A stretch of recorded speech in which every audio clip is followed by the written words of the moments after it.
শীতের আরও একটি সবজি পেঁয়াজকলি, যাকে অ্যালিয়াম ফিস্টুলোশন বা ওয়েলস অনিয়ন বলা হয়।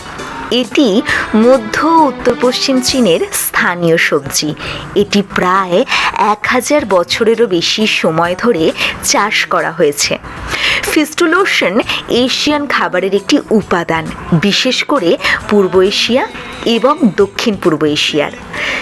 আলু, চিংড়ি, পেঁয়াজকলির সবজি যদি ঠিক করে রান্না করা যায় তাহলে ডুবিয়ে খাবে কবজি। রূপেয় গুণে এই পেঁয়াজকলি খুব উপকারী এবং এক থালা ভাতও করে দিতে পারে খালি।